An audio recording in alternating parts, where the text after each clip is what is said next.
وَلَقَدْ يَسَّرْنَا الْقُرْآنَ لِلذِّكْرِ فَهَلْ مِن مُّدَّكِرٍ.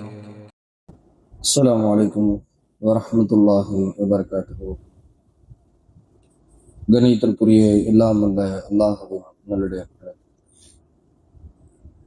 நாம் தினந்தோறும் திருமறை குர்ஆன் தமிழாக்கத்தையும் அதன் விளக்கத்தையும் தொடர்ச்சியாக அறிந்து வருகிறோம். அதிலிருந்து சூரா முஹம்மது 47வது அத்தியாயத்தினுடைய 10வது மற்றும் 11வது வசனங்களுடைய தமிழாக்கத்தையும் விளக்கத்தையும் அறிந்து கொள்வோம். அஊது பில்லாஹி மினஷ் ஷைத்தானிர் ரஜீம். பிஸ்மில்லாஹிர் ரஹ்மானிர் ரஹீம். أفلم يسيروا في الأرض فينظروا كيف كان عاقبة الذين من قبلهم دمر الله عليهم وللكافرين أمثالها ذلك بأن الله مولى الذين آمنوا وأن الكافرين لا مولى لهم. இவர்கள் பூமியில் பயணம் செய்து தமக்கு முன்னிருந்தோரின் முடிவு எவ்வாறு இருந்தது என்பதை பார்க்க வேண்டாமா? அவர்களை அல்லாஹ் அடியோடு அழித்து விட்டான். அது போன்றவை இந்த இறை மறுப்பாளர்களுக்கும் உண்டு. இதற்கு காரணம் அல்லாஹ்வே இறை நம்பிக்கை கொண்டோரின் பாதுகாவலன் என்பதும் இறை மறுப்பாளர்களுக்கு எந்த பாதுகாவலனும் இல்லை என்பதும் ஆகும். இந்த 10வது வசனத்தில் இந்த உலகத்தில் நமக்கு முன்பு வாழ்ந்த எத்தனையோ சமுதாயங்களில் குறிப்பிட்ட சில இறை மறுப்பாளர்களை எல்லாம் எப்படியெல்லாம் அல்லாஹ் அடியோடு கடுமையான முறையில அழித்திருக்கின்றான், நாசமாக்கியிருக்கின்றான் என்பதை இந்த பூமியில நாம் பயணம் செய்து பார்த்து படிப்பினை பெற்றுக்கொள்ள வேண்டும் என்பதை அல்லாஹ் இந்த வசனத்தின் மூலமாக நமக்கு அறிவுறுத்துகின்றான்.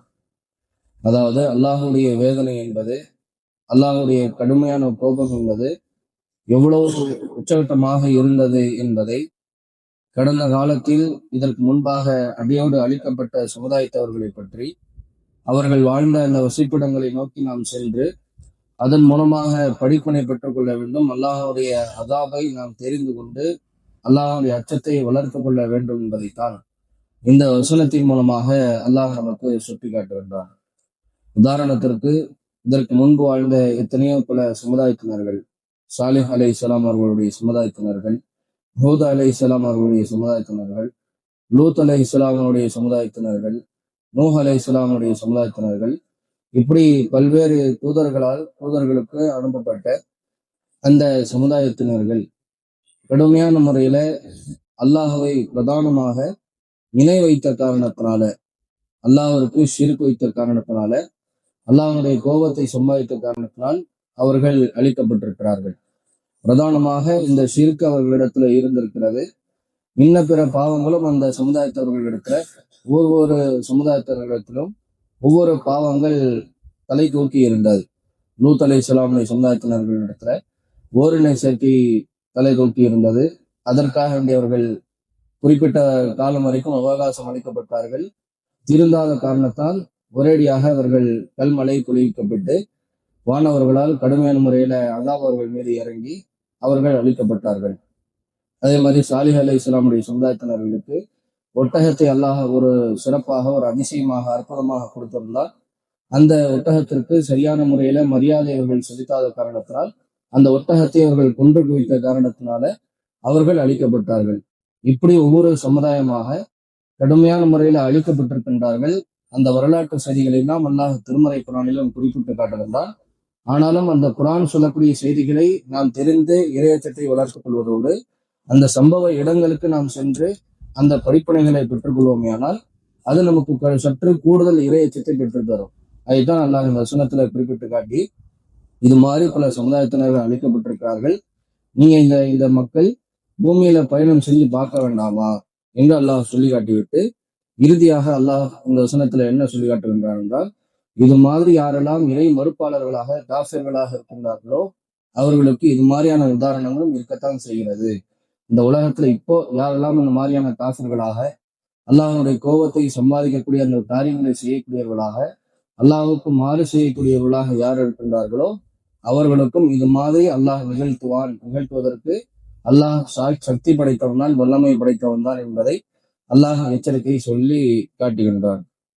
அதுக்கடுத்ததாக 11வது வசனத்துல அதற்குரிய காரணத்தை அல்லாஹ் சொல்லி காட்டுகின்றான்.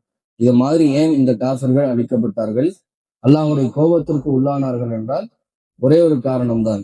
ஒண்ணு, இறை மறுப்பாளர்களுக்கு எந்த பாதுகாவலரும் கிடையாது. ஆனால் இறை நம்பிக்கையாளர்களுக்கு அல்லாஹ் மட்டுமே தான் பாதுகாவலன். இதுதான் அடிப்படை காரணம். ஏனென்றால் தங்களுடைய வாழ்க்கையின் சமயங்கள்ல இந்த காஃபிர்கள் யாரை பாதுகாவலர்களாக எடுத்துக்கொண்டு தங்களுடைய நம்பிக்கையை யார் மீது வைத்திருக்கின்றார்கள் என்றால் அல்லாஹ் அல்லாதவர்கள் மீது வைத்திருக்கின்றார்கள். தங்களுக்கு ஒரு கஷ்டம், தங்களுடைய வாழ்க்கையில் ஏதாவது மகிழ்ச்சி, ஏதாவது இன்பம், எது ஏற்பட்டாலுமே அல்லாஹவை அவர்கள் நினைக்க மாட்டார்கள். அவர்களால் உருவாக்கப்பட்ட அந்த இணை தெய்வங்களை அவர்களாக கற்பனை செய்து வைத்திருந்த அந்த ஷிர்க் வைத்த அந்த இணை தெய்வங்களைத்தான் அவர்கள் நினைவுபடுத்தக்கூடியவர்களாக, அவர்கள் மட்டும்தான் நமக்கு பாதுகாப்பை அளிக்கக்கூடியவர்களாக அந்த இணை கற்பிக்கக்கூடியவர்கள் நம்பி இருந்திருக்கின்றார்கள். இதைத்தான் அல்லாஹ் இந்த வசனத்துல சொல்லி காட்டுகிறார். ஈமான் கொள்ளவர்கள் எப்படி இருப்பாங்கன்னா தங்களுடைய வாழ்க்கையில அல்லாஹைத்தான் பாதுகாவலர்களாக நினைத்து அல்லாஹ்விடத்தில் மட்டுமே உதவி தேடக்கூடியவர்களாக இருப்பாங்க. தனக்கு பிரச்சனை ஏற்பட்டாலும் சரி, இன்பம் ஏற்பட்டாலும் சரி, அல்லாஹ் தான் எங்களுக்கு பாதுகாவலன், அல்லாஹ் தான் நமக்கு எல்லா விஷயங்களையும் செய்கின்றான் என்ற அந்த நம்பிக்கை அவர்களிடத்தில் உறுதியாக இருக்கிறது.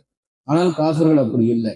அல்லாஹ் ஒரு பக்கம் நம்பி இருந்தாலும் பிரச்சனையின் போது அல்லாஹ் அல்லாதவர்களைத்தான் நினைவு கூறக்கூடியவர்களாக இருந்திருக்கின்றார்கள். இது வரலாற்றுல ஒரு ஆகச்சிறந்த ஒரு சான்றும் இருக்கிறது.